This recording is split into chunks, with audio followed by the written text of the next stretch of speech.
হঠাৎই আপনাদেরকে কষ্ট দিতে হলো। উদ্দেশ্য একটাই, মাননীয় মুখ্যমন্ত্রী বিজেপিকে নিয়ে খুবই চিন্তিত হয়ে পড়েছেন। অনেক প্রশ্ন তার মনে দেখা দিয়েছে। আমাদের মনে হচ্ছে কয়েকটি প্রশ্নের জবাব দেওয়ার দরকার। এইমাত্র টিভিতে দেখছিলাম উনি কিছু বিষয় বলেছেন।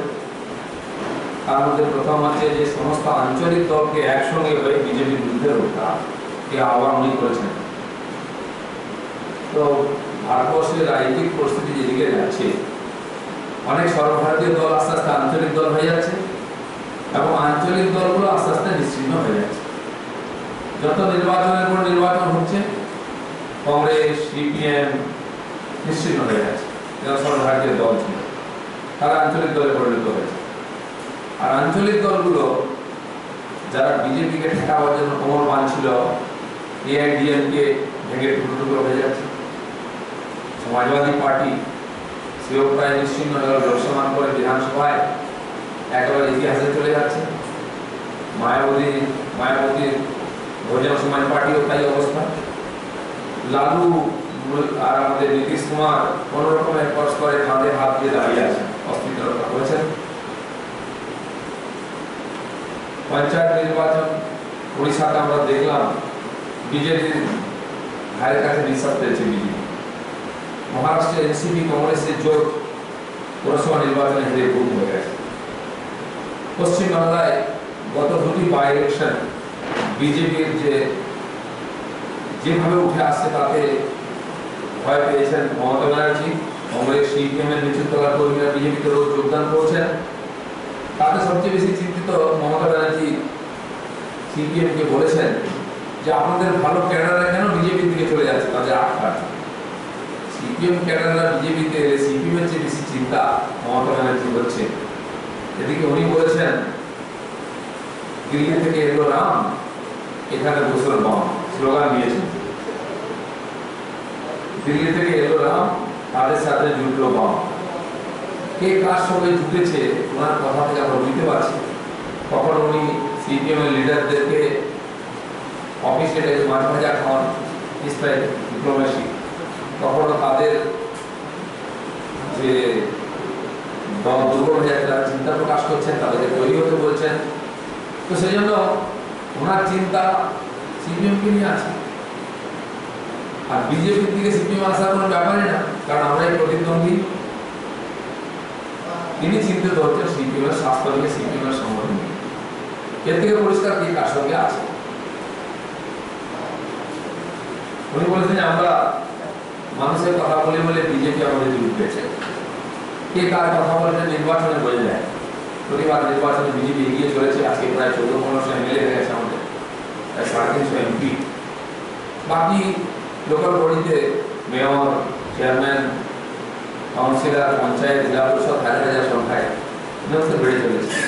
আজকে 65% ভূভাগ বিজেপির দখলে এবং জনসংখ্যা আমাদের দখলে আছে। তো কে মানুষের সঙ্গে আছে এর থেকে প্রমাণ হয়ে আছে। যদি মানুষের সঙ্গে থাকতেন আজকে দুর্গতি হতো না, আজকে এত দুশ্চিন্তা হতো না। উনি বলছেন যে এজেন্সি থেকে বিজেপি তাদেরকে শেষ করতে চাইছে। আমরা সবাই জানি এখানে যে সিবিআই ইনকোয়ারি হচ্ছে এটা বিজেপি করেনি। সারদা কেলেঙ্কারের কেস কংগ্রেস সিপিএম করেছে কোর্টের কাছে, তখন কোর্ট রায় দিয়েছে ইনকোয়ারি করতে। আর নারদা স্টিং অপারেশন আমরা কোর্টে গেছি, কোর্ট রায় দিয়েছে, সিবিআই তদন্ত করছে। অর্থাৎ বিজেপির কোনো রোল নেই। খামোখা বিজেপিকে উনি গালাগালি দিচ্ছেন, বিজেপি ভয় পাচ্ছেন। আসলে উনি আইনকে ভয় পাচ্ছেন। তাই কখনো বলেছেন এই যে টেপ এটা জাল, মিথ্যা ফাঁসানো হচ্ছে। কিন্তু যখন সুপ্রিম কোর্ট, হাইকোর্ট থাপ্পড় দিয়েছে তখন এখন বলছেন আমরা আইনের সঙ্গে আইনের লড়াই করব। সুদীপ দা কে নাকি বিনা বিচারে আটকে রাখা হয়েছে, তিনি বীরের মতো ফিরে আসবেন। আমরাও চাই একটি দলের লোকসভার বিরোধী নেতা তিনি দুর্নীতির দায়ে আজকে অন্য প্রদেশে জেল খাটছেন, এটা খুবই লজ্জার বিষয় বাংলার রাজনীতির জন্য। তিনি যদি নির্দোষ হন, আইনের মাধ্যমে নির্দোষ প্রমাণিত হয়ে আসুন। আমরাও তার সুস্বাস্থ্য কামনা করি, বাংলায় দুর্নীতিমুক্ত রাজনীতি কামনা করি। যারা এই বাংলার রাজনীতিকে দুর্নীতিযুক্ত করেছেন, মানুষ আজকে তাদের থেকে সরে আছে। বাংলার রাজনীতিকে পরিচিত করার যে সমস্ত দায়িত্ব, এটা টিএমসি নিয়েছে। উপর থেকে নিজ সমস্ত নেতারা দুর্নীতিকে লিপ্ত হয়ে গেছে, তাই মানুষ সরে আছে। আর সেই মানুষের ভয়ে আজকে মমতা ব্যানার্জি উল্টোপাল্টা বলছে। কত জেল বানাবে, জেল ফাঁকা পড়ে থাকে। আমি বলেছিলাম মমতা ব্যানার্জি জেল দেখতে গেছেন, এত নেতারা যদি সিবিআই জালে ধরা পড়ে থাকার জায়গা চাই,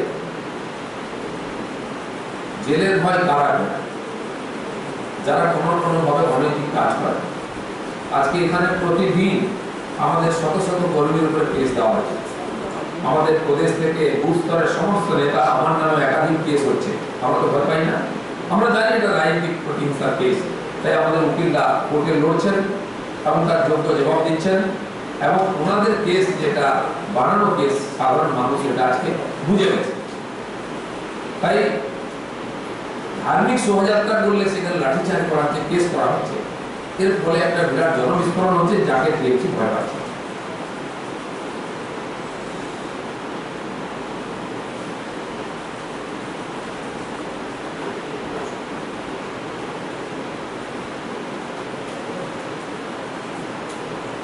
উনি বলেছেন, প্রতিজ্ঞা করেছেন, যতদিন দিল্লি থেকে বিজেপিকে না সরাবেন তার ঘুম নাই। আমরা জানি ঘুম তো ওনার ছুটেই গেছে অনেকদিন আগে থেকে। উনি নিজেই বলেছেন খেতে পারি না, ঘুমোতে পারি না। কেন এই দুর্দশা হয়েছে? কেন তিনি এত বড় ম্যান্ডেট নিয়ে জিতে গেলেন, 211 সংখ্যা, তারপরে অন্য পার্টি থেকে ভাঙিয়ে কিনে এমএলএ নিয়ে এলেন, কিন্তু ঘুমোতে পারছেন না কেন? সাধারণ মানুষ তাদের চালাকি ধরে ফেলেছে। আর প্রত্যেক নির্বাচনে বিজেপি এগিয়ে চলেছে। অন্য পার্টির সাধারণ কর্মী সমর্থকরা বিজেপির দিকে আসছেন, তার পার্টির কর্মী সমর্থকরা বিজেপির দিকে আসছেন, নিরন্তর বিজেপি বাড়ছে। সারা ভারতবর্ষের মতো এখানেও মানুষ বিজেপির উপর আস্থা রেখেছেন, বিশ্বাস করেছেন। এই যে বিজেপির উত্থান, এতে উনি ভয় পেয়েছেন। বিজেপিকে ঠেকাবার মতো আজকে শক্তি ভারতবর্ষের কোথাও নাই। যারা দেশের জন্য, সমাজের জন্য কাজ করছেন, সমস্ত পার্টি আজকে বিজেপির সঙ্গে আসছেন। তাই বিজেপির সঙ্গে থাকো, নাহলে ইতিহাস থেকে মুছে যেতে হবে, নিশ্চিন্ন হয়ে যেতে হবে। যারা এটাকে হজম করতে পারছেন না, অতএব বিজেপিকে আটকাতেও পারছেন না, কেবল দুশ্চিন্তায় আছেন। তার মধ্যে মমতা ব্যানার্জি একজন। লখনৌ গেছেন, পাটনা গেছেন, ভুবনেশ্বরও গেছেন, কিন্তু কোথাও উনি আশ্বাস পাননি যে তার সঙ্গে কেউ একত্রিত হয়ে বিজেপির যুদ্ধে লড়বে। সমস্ত আঞ্চলিক দল এবং রাজ্য সরকার যারা চালাচ্ছেন, তারা আজকে নিজেদের সরকার বাঁচাতে ব্যস্ত, নিজেদের দল বাঁচাতে ব্যস্ত। কারণ বিজেপির উত্থান সবাইকে চিন্তিত করেছে।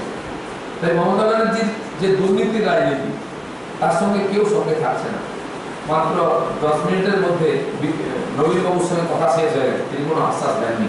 এতে উনি আরো বেশি হতাশ হয়ে গেছেন। তাই আবুল তাবুল বলে বিজেপিকে বদনাম করার চেষ্টা করছেন। আমার মনে হয় পশ্চিমবাংলার মানুষ আর দ্বিতীয়বার ভুল করবেন না। একটা কথা উনি বলেছেন, অন্য রাজ্য থেকে বিজেপি ক্যাডার নিয়ে আসছে। যদি অন্য রাজ্য থেকে আমাদের নেতা কর্মীরা আমাদের সহযোগিতা করতে আসেন, এটা আপত্তির কিছু নাই, দোষের কিছু নাই। আমরা তো বিদেশ থেকে ক্যাডার আনি না। উনি বাংলাদেশ থেকে লোক নিয়ে আসছেন ইলেকশন জেতার জন্য। তারা আবার সিমি, জামাত, আল কায়দা, আইএস এর এজেন্ট সব। পশ্চিমবাংলাতে গত কয়েক বছরের মধ্যে সবচেয়ে বেশি বিদেশি এজেন্ট, আইএস এর এজেন্ট, জামাত, সিমি, আল কায়দা এজেন্ট ধরা পড়েছে। তার মানে পশ্চিমবাংলা একটি রাষ্ট্রবিরোধী গতিবিধির আড্ডা হয়ে গেছে, এটা সবাই জানেন। এই ধরনের গতিবিধির সঙ্গে যুক্ত বহু মানুষ আজকে টিএমসির এমএলএ হয়ে গেছেন, এমপি হয়ে গেছেন, রাজ্যসভায় গেছেন, যাদের নামে এখানে দাঙ্গা করার, চক্রান্ত করার অভিযোগ এসেছে। পুলিশ পর্যন্ত তাদের নামে রিপোর্ট পেশ করেছে। অতএব তিনি উল্টো আমাদেরকে দোষ দিচ্ছেন, আমরা নাকি বাইরে থেকে লোক নিয়ে আসছি। তাই এই যে ওনার দুশ্চিন্তা, ওনার এতদিনের যে চালাকি রাজনীতি, মুসলিম তোষণের রাজনীতি, হিন্দু বিরোধী রাজনীতি, এটা সাধারণ বাঙালি সমাজের সামনে আজকে সামনে প্রকাশ্যে এসে গেছে, এক্সপোজ হয়ে গেছে। তাই প্রত্যেকটি নির্বাচনে রাষ্ট্রপ্রেমী শক্তি এগোচ্ছে, রাষ্ট্রপ্রেমী শক্তি পিছিয়ে যাচ্ছে, আর টিএমসির বুক কাঁপছে ভয়ে। এত ছলবল কৌশল করে বিরোধী দলের পঞ্চায়েত, জেলা পরিষদ, সমিতির লোকেদের ধরিয়ে নিয়ে গেছে, তাও কিন্তু শান্তি নেই। কারণ বাকি সাধারণ মানুষ আজকে বিজেপি থেকে আসছেন, বিজেপি শক্তিশালী হচ্ছে, এটাই একমাত্র টিএমসি চিন্তার কারণ। সেই চিন্তা মাননীয় মুখ্যমন্ত্রী ব্যক্ত করেছেন। এই পরিপ্রেক্ষিতে এই কটা কথা বলা ছিল, আপনাদের কিছু জানার থাকলে জিজ্ঞেস করতে পারেন। বিজেপি কোনো রাজনৈতিক দল, হিন্দুত্ব ওদের ধর্ম নয়, ওদের ধর্ম হচ্ছে দাঙ্গা, ওদের সংবিধান বিরোধী।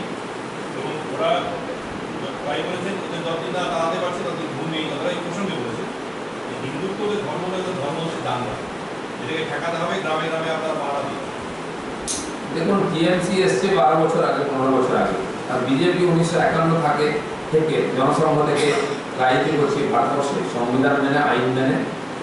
আর আমাদের সাধনা তপস্যার দ্বারা মানুষ আজকে খুশি হয়েছেন, প্রভাবিত হয়েছেন, তাই বিজেপির কাছে দাঁড়িয়েছেন। প্রত্যেক নির্বাচনে বিজেপি ভোট বাড়াচ্ছে, সিট বাড়াচ্ছে। বিজেপিকে নতুন করে পরীক্ষা দিতে হবে না, বিজেপি তার আদর্শ পরিষ্কার করে বলে দেয়, সেটা নিয়ে কোনো বিতর্ক নাই। আমাদেরকে বারবার এক্সকিউজ দিতে হয় না। আজকে মুখ্যমন্ত্রী হিন্দুত্বের ব্যাখ্যা দিচ্ছেন, সে ব্যাখ্যা আমাদের সংবিধানে দেওয়া আছে। Hindutva national way of life, ভারতবর্ষের জীবন পদ্ধতি, আমরা এটাই বিশ্বাস করি। এটা ধর্ম নয়, এটা রাষ্ট্রীয়তা, জাতীয়তা, ন্যাশনালিটি। কিন্তু আজকে মমতা ব্যানার্জিকে বলতে হচ্ছে আমি পাক্কা হিন্দু। উনি তো ব্যানার্জি পরিবারের মেয়ে, ব্রাহ্মণ, কুলির ব্রাহ্মণ বলে আমরা জানি, কেন তাকে বলতে হচ্ছে উনি হিন্দু? আজকে মানুষ কেন তার ধর্ম নিয়ে সংশয় প্রকাশ করছে? কারণ তার ব্যবহার, কথাবার্তা মানুষের মনে সন্দেহ তৈরি করেছে। এটা খুবই লজ্জা, দুঃখের বিষয়। একজন মুখ্যমন্ত্রীকে উড়িষ্যায় গিয়ে হিন্দুত্বের সার্টিফিকেট দেখাতে হচ্ছে। সেই জন্য আমরা চিন্তিত নই, উনি চিন্তিত। উনি নিজের ব্যবহার, কথাবার্তা, নিজের পরিচয় ঠিক করুন, নাহলে মানুষ কিন্তু সত্যি সত্যি তাকে একটা ঠিক জবাব দিয়ে দেবে। দাদা, ভারতবর্ষের রাজনীতিকে নষ্ট করে দিয়েছে বিজেপি। নির্বাচনে কোটি কোটি টাকা খরচা করছে ওরা। ইলেকশন কমিশনের কাছে আবেদন করছি যে ইলেকট্রাল রিফর্ম করুন। দেখুন, আমরা যে নির্বাচনে খরচা করে নিয়ম মেনে এমন সমস্ত হিসাব নির্বাচন কমিশনকে দিই, আজ পর্যন্ত নির্বাচন কমিশন আমাদের আঙুল তুলতে পারেনি বা নোটিশ পাঠাতে পারেনি। ডিএনসির হিসাব এবং ডোনেশন নেওয়ার ব্যাপারটা পুরোটা অন্ধকারে আছে। আমাদের অ্যাকাউন্ট সমস্ত পরিষ্কার আছে। ভারতবর্ষে যতগুলো পার্টি আছে, নন সোর্স থেকে যে ডোনেশন নেওয়া হয় সেটা হচ্ছে বেশি বিজেপি। বাকি সমস্ত পার্টি আননোন সোর্স, কারা টাকা দেয় তার কোনো হিসাব থাকে না, তার কোনো নাম থাকে না। 80, 90, 95% মায়াবতীর পার্টি তো 100% আননোন সোর্স থেকে টাকা নেয়। আর আমরাই সবচেয়ে বেশি, মানে সবচেয়ে কম unknown source, maximum known source থেকে নিই এবং তার প্রমাণ দিই। সেই জন্য বিজেপির দিকে আঙুল তোলা হলে নিজের বাড়ির দিকে তাকানো নেই, টাকা খরচা করতে আপত্তি নেই, কিন্তু হিসাব দিতে হবে, সেটা নিয়মের মধ্যে, সেটা দিয়ে আমরা এগিয়েছি। প্রত্যেক ভোটে তাই আমরা জিতছি। ইলেকশন কমিশনটা দেখার জন্য আছে, ওনাকে চিন্তা করতে হবে না। কে বলছিলেন?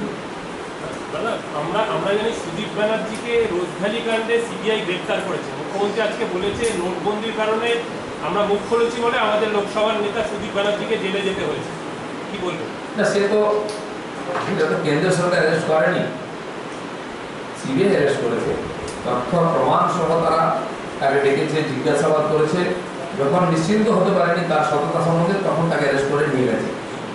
কোর্টে কেস আসবে, এফআইআর হয়েছে, চার্জশিট আসবে, আর কোর্টে যখন কেস উঠবে, যদি উনি নির্দোষ হন, নিশ্চয়ই উনি মুক্তি পেয়ে যাবেন, আমরা আশা করবো। কিন্তু গতি প্রকৃতি যেদিকে যাচ্ছে মামলার, মনে হচ্ছে এত তাড়াতাড়ি তিনি মুক্তি পাবেন। আরেকটা কথা বলেছেন যে মুখ্যমন্ত্রী বলেছেন বিজেপির বিভিন্ন কেন্দ্রীয় নেতামন্ত্রী রাজ্যে আসছেন, অমিত শাহজিও আসছেন।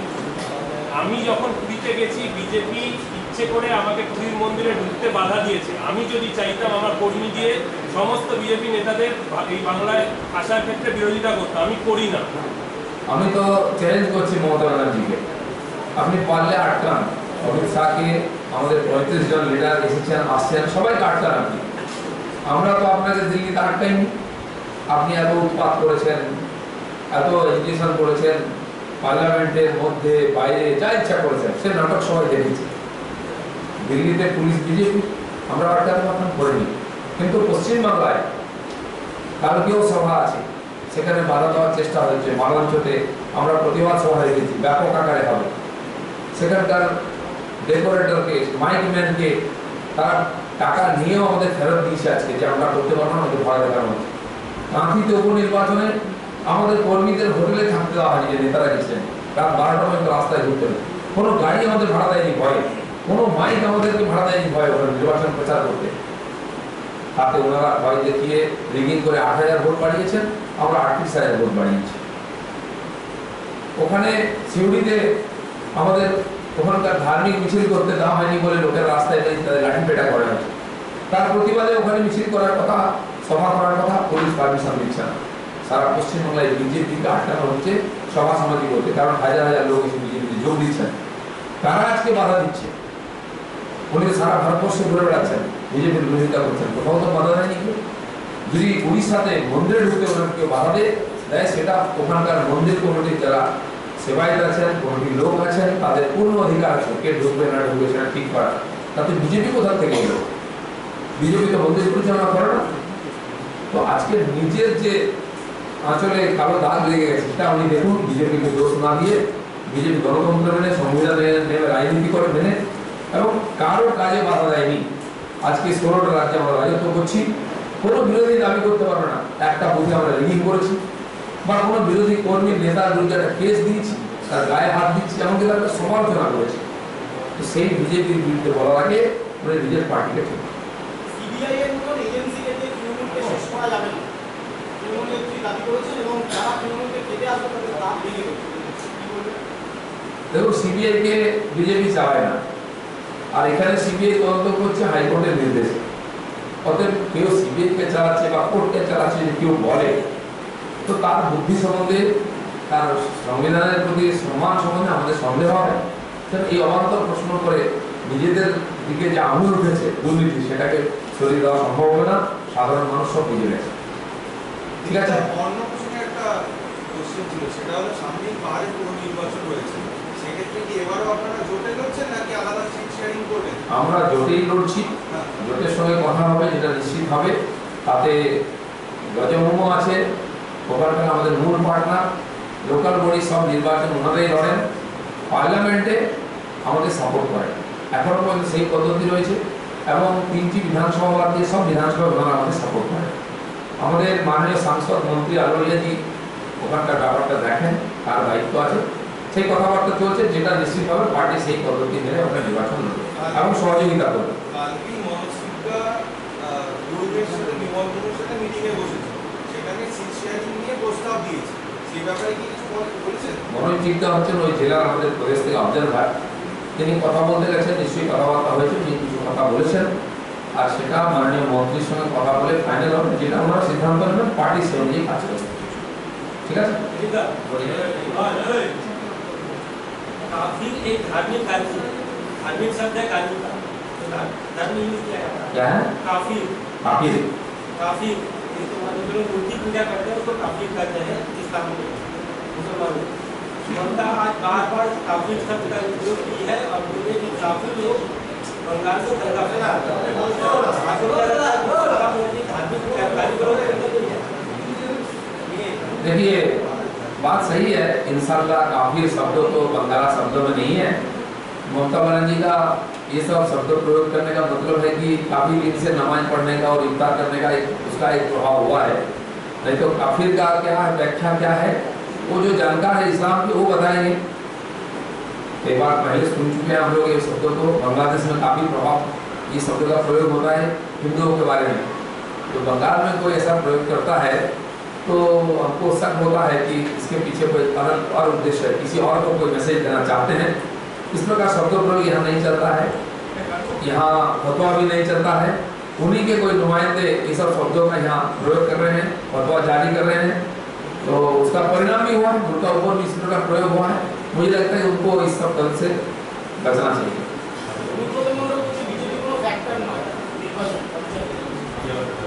সারা বীরভূম জুড়ে যে ধরনের মারামারি কাটাকাটি শুরু হয়ে গেছে, এমনকি ওনার কর্মীরাও নিজেদের লোকেদেরকে হত্যা করছেন এবং নিজেদের কর্মীদের বিরুদ্ধে এফআইআর হচ্ছে। যে অনুব্রত বাবুর সিংহাসন কতদিন অটল থাকবে সেটা আমার খুব সন্দেহ আছে, সেই ভয় থেকে উনি এই ধরনের কথাবার্তা বলছেন। ধন্যবাদ।